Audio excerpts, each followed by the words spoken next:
What's up guys, welcome back to my channel. I'm Clark and this is Just Pure Cars, and today I want to introduce you to my BMW 320d MSport.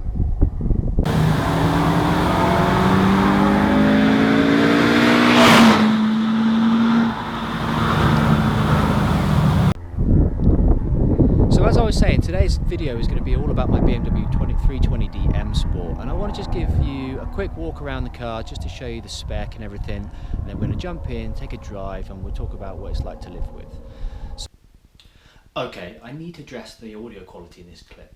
I have no idea what happened there. I got to that location, there was no obvious signs of wind, clearly I was wrong, and it's obviously not the best. I apologise for that. Bear with me, it's only for a short period of this video, and I promise you I will sort the mic situation out for the next one. Okay, I'll let you get back to the...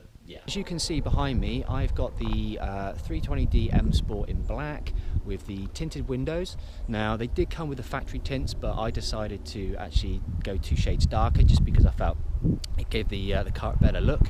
I've also got the standard 320d MSport body kit with wheels, 18-inch alloys, run flat tyres. It's a 2-litre diesel, puts out about 180 brake horsepower, averages about 50 miles per gallon, 0 to 60 in something like 7.6 seconds, so say, but it's more than enough for most people. Let's take a little look around the car.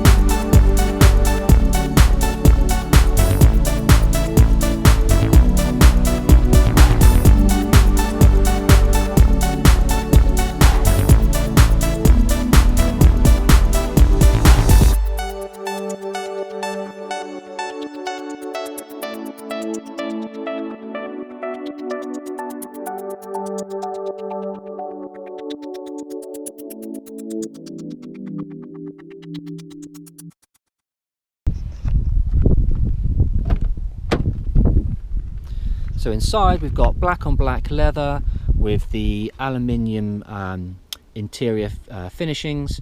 It's an automatic 2-litre diesel, and it comes with the semi-auto shift as well. There's no paddles on this one, but I believe that's an optional extra you can get, and I think it comes as standard on the higher spec 335d, etc. if you go for the auto. And then we come into the back.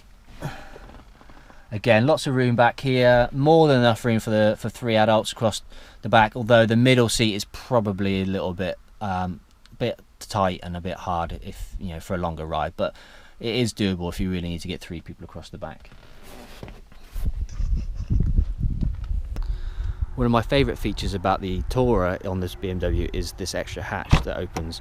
Now this gives you easy access into the boot, so when you come back with your shopping you can literally just drop it in and makes your life so much easier. And if you look just in here, they've got these really nice little hooks that you can put your shopping bags on, stop them moving around, and obviously all your eggs breaking, etc. So that's a really nice touch. Now on both sides, that one's just hidden away over there. And then you've got the little parcel shelf that can slide across if you want to obviously just stop it so people can't see what's in the boot, and also helps contain the cargo, whatever's in there. Obviously the window tint on mine helps people not see what's inside. And then if you've got it up to the top with luggage, then you can pull this little luggage retainer, cargo retaining net up so it doesn't slide forward and into the passengers in the back. And then when you open the full hatch all the way up and open up, you can see you've actually got quite a lot of space in there to take full load, and those rear seats do come all the way down and give you quite a bit of space. And then we're going to jump in, take a drive, and we'll talk about what it's like to live with.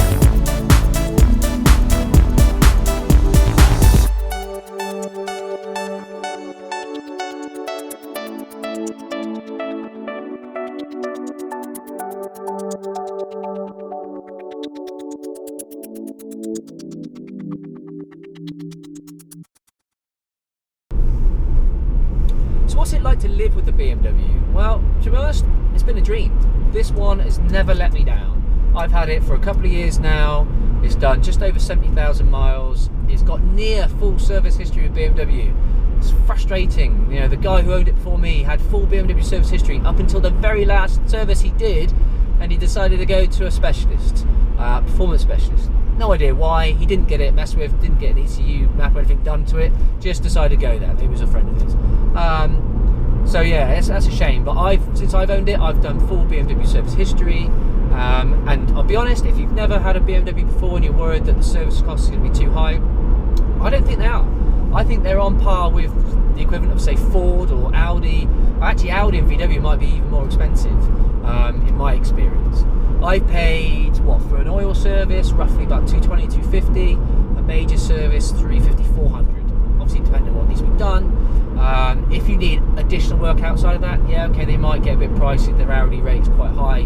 But because this is now over 5 years old, you start getting the dealer discounts of 10% or more, depending on obviously where you go. So I think cost to run is acceptable. In terms of MPG, BMW claim up to 58 miles per gallon. I'll be honest, I've never got anywhere near 58 miles per gallon. I might have hit 55 at one point on a really long run, but I average about 45 to 50. Mainly because I'm doing a lot of stuff around town. Obviously, when I do the longer journeys, yeah, I get the higher MPG. But to be honest, I don't mind that. It's a 2-litre diesel. It drives really well. It's quite fun to drive. You know, I don't go silly with it, but I don't. You know, I drive it fairly hard, and I still get 45 to 50 miles per gallon, which is better than you're going to get out of any petrol car. And with the prices of petrol and diesel now, I think you're onto a winner there, really. In terms of tyres, okay, these are run flats and they can be a little bit more expensive, so that's something to take into account. You're talking maybe £120 per corner if you're going for Bridgestones. Might be a bit more now, maybe 150. Some people I hear do take them off and put regular tyres on because A, it's cheaper, and B, makes the ride a bit softer. But I think I'd rather know that if I do get a puncture, I can still get home on the run flat, based around 40, 50 mile an hour.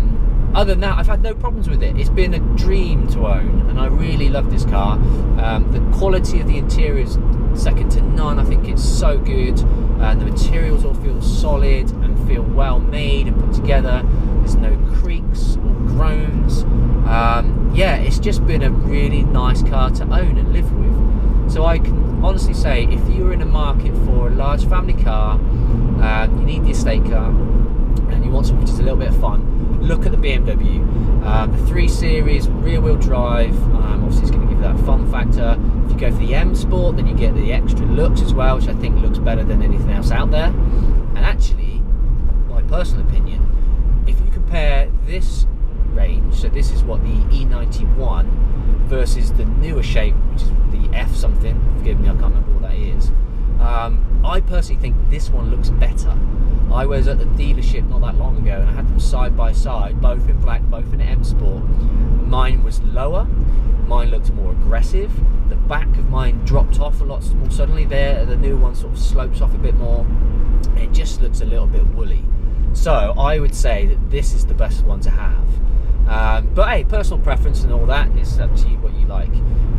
But yeah, if you are in a market for a slightly older car, you want to spend, I think you could probably pick one of these up, depending on mileage, between say £9,000 and £12,000, and I think it is money well spent. I've not regretted my purchase one bit, and the only reason I'm going to move it on now is because I want to do this challenge on, to see what else I can buy with the money. So yeah, I completely recommend it. So yeah, with that, guys, if you've got any experience of owning one of these yourself and you've got comments to leave, obviously leave them in the comment box below.